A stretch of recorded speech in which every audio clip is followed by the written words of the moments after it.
So does the thinking, say for instance, I got a 9-year-old and a 21-year-old, we've learned a few things. Now, does the talk, the internal dialogue come from external, like maybe a teacher, maybe parents, they've watched something, they've seen something, they've experienced something.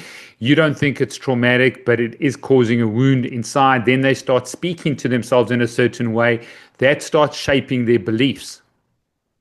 Oh man, that's a great question, Steve. Out of the thousands of podcasts I've done, nobody's asked me that, and it's a really important question. Of course it does. So when you're a toddler, it starts when we're toddlers, and mom says, "Don't put your hand on the stove, it's hot, it'll burn you." And we do, and it burns us. What the child learns then is whatever mom tells me is the truth. And as we grow up, everything that's said to us, done to us, whatever it is.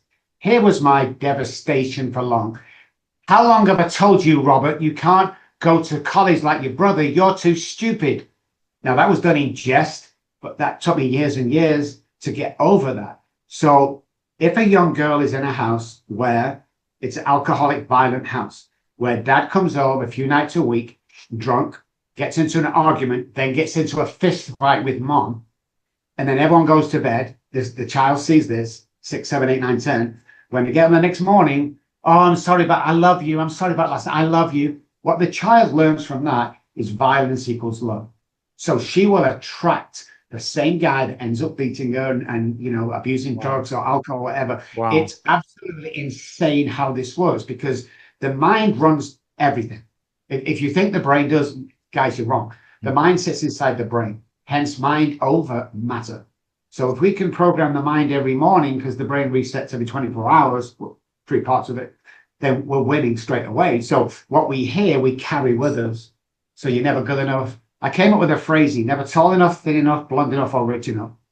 That's what we bring on. And the imposter syndrome is huge when we come from a dysfunctional house. And like you said, it could be parents, it could be caregivers, it could be, scout leaders, anybody that says something derogatory. And the reason is this: alcoholics and addicts hear things different. And the reason why we hear things different is we're more sensitive to a trauma. So what most people think trauma is: plane crash, car crash, not with alcoholics. Me and my brother stood on the kitchen table one day. We're about 8, 9, 10. My mother walks in. This is what she says to both of us: "Will you get down off that table? Stupid idiots, get down before your dad comes in." My brother jumps off and I freeze. Why did I freeze? Well, I've heard, "Table." Here. So I automatically in fear and I freeze. When you get that understanding, you realize that everything around us as we grow up and as an adult has a diverse effect on how we behave and how we act. The internal dialogue, all that stuff becomes our beliefs. It becomes our belief system. You can't be a blah, blah, blah. You can't be when we were young, Steve, I don't know about you, but we used to kick a ball around the streets, me and 6 or 7 other friends, and we go, "Hey, Jimmy, what do you want to be when you grow up?" "I want to be a footballer." "What about you, Billy?" "I want to be a scientist." Do you know what happened to them dreams? I'll tell you. They were kicked out of us by our family and friends. "You can't be a footballer. Don't be sick." Says who? Who's making these rules up? You can't go to America and be a success, Rob. You're a homeless drunk. Says who, man? Because we have proven from quantum physics and the neuroscience that we study today with the epigenetics in and all that stuff, that you can hack your brain, your mind, and your body into a better life, period. Wow. Mind over matter. Mind, exactly. The mind being the most important. Programming the mind being the most important. So I just want to ask you a question, because I got a 9-year-old. So probably the greatest story that I can tell her now is anything is possible. If I can get that meme, that understanding that anything she comes up against, or anything that someone says about her, or anything that she starts believing, because whether it's conscious or subconscious, that comes from me. Oh, we do things that often tell a story with our bodies and our body language. That's sometimes even more important that kids pick up. Do you think that's probably one of the greatest bastions and pillars that you can bring up children and teens, and especially when their brain is not fully developed, their frontal cortex isn't fully developed? What would you say maybe are the 3 most important stories that you would want younger generation to believe and then have that internal dialogue? The first thing is, like you just said, is you can be anybody you want to be. You can do anything you want to do. It's been proven millions of times, over and over again. Secondly, the biggest thing we get with 9, 10, 11-year-olds when we come in here is number two, validation, number three, approval.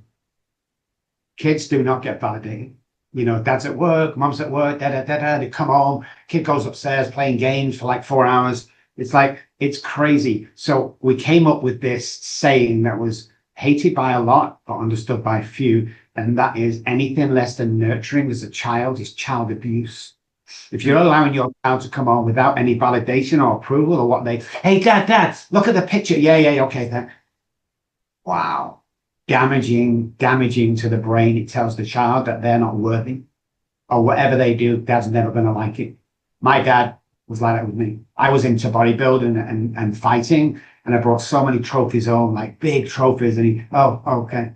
He never say great job, never ever say great job.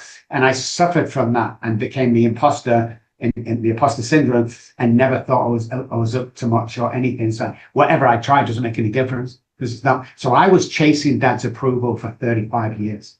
So you were chasing validation, Yes, and approval from the people that you believed loved you and cared for you and that were around you. correct. And a lot of it is a measurement and learned behavior. Because if you're not getting validated as a child, you're never going to get validated as an adult because you don't believe it's true. Hey, Steve, you're a good looking guy. Yeah. Oh, hey, Steve, you're really good at what you do. Yeah. We don't accept that validation because we push it up because we know it's going to be false because I didn't get it at home. So why are you telling me I'm any good? So the childhood trauma and the family dynamics work that we do here around that will eliminate that. So you start to accept the compliments. The biggest thing for people to do, especially with addiction issues, is to say thank you.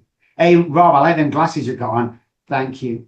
Because this was me so many years ago, Steve. Hey, nice glasses. Yeah. I just threw them. I've never wore them. They're in the cup. Shut up. Thank you. And now I accept them valid. Hey, Rob, you do an amazing job. I really feel that in my heart. Thank you. That's amazing. I get all my staff to compliment at least 3 people every single day, validate them, lift them up, and approve them of what they're doing that day, even if they're strangers.